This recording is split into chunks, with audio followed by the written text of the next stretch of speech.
மற்றொரு அண்மை செய்தியை பார்த்து வருகிறோம். மினி பஸ்ஸின் அவசரத்தால் +2 மாணவர் உயிர் பறிபோகியிருக்கிறது. சிவகங்கை மாவட்டத்தில் மினி பஸ்ஸின் அவசரத்தால் +2 மாணவர் உயிரிழந்திருக்கிறார். அண்மை செய்திகளாக பார்த்து வருகிறோம். பள்ளி பேருந்து மீது மோதியதில் படியில் நின்றவாறு சென்ற +2 மாணவர் சந்தோஷ் என்பவர் உடல் நசுங்கி பலியாக இருக்கிறார். மற்றொரு மாணவர் படுகாயமடைந்த நிலையில் சிசிடிவியை கொண்டு போலீசார் விசாரணை மேற்கொண்டு வருகிறார்கள். சிவகங்கையில் தனியார் பள்ளி வாகனத்தை முந்திச் செல்ல முற்பட்ட மினி பஸ்ஸின் அவசரத்தால் +2 மாணவர் உயிரிழந்திருக்கிறார். மற்றொரு மாணவர் படுகாயமடைந்து சிகிச்சை பெற்று வருகிறார். அண்மை செய்திகளாக பார்த்து வருகிறோம்.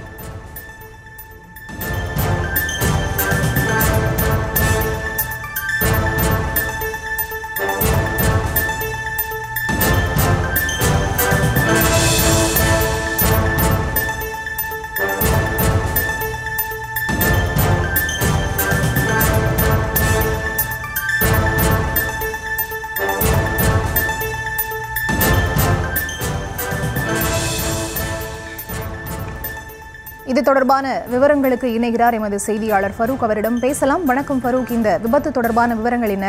படுகாயமடைந்த மாணவரின் நிலை தற்போது என்னவாக இருக்கிறது?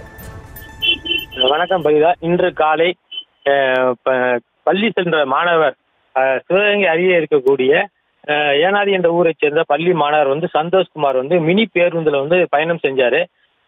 சிவகங்கை தொண்டி சாலையில ஆதம் பள்ளி வாசல் என்ற இடத்துக்கு அருகில முன்னால் சென்ற ஒரு தனியார் பள்ளி வாகனம் இடதுபுறமாக திரும்ப நின்று கொண்டிருந்த போது அங்கிருந்து வந்த மினி பேருந்து ஓட்டுநர் கவனக்குறைவால் அந்த வாகனத்தில் இடித்ததில் படிக்கட்டில் பயணம் செய்த இருவர் பஸ்ஸில் இரு வாகனத்துக்கு இடையிலேயே நசுங்கி இருந்தார்கள்.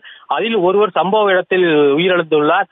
அவர் சிவகங்கையில் உள்ள ஒரு தனியார் அரசு உதவி பெறும் பள்ளியில +2 பயின்று வருகின்றார். மேலும் ஒரு கூலி தொழிலாளி இளைஞர் ஒருவரும் அந்த விபத்தில் படுகாயமடைந்து சிவகங்கை அரசு மருத்துவக் கல்லூரி மருத்துவமனையில் சிகிச்சை பெற்று வருகின்றார். இந்த விபத்து குறித்து தற்போது சிசிடிவி காட்சிகள் வெளியாகி மேலும் பரபரப்பை ஏற்படுத்தியுள்ளது. இந்த சிசிடிவி காட்சியில மினி பேருந்தினுடைய ஓட்டுநரின் கவனக்குறைவாலேயே இந்த விபத்து ஏற்பட்டுள்ளதாக சொல்லப்படுகின்றது. மேலும் காவல்துறை மினி பேருந்தின் ஓட்டுநரை தேடி வரும் நிலையில் அவர் தலைமறைவாகியுள்ளார்.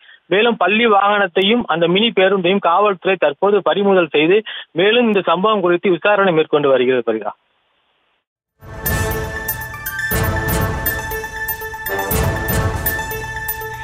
விவரங்களுக்கு நன்றி ஃபரூக்.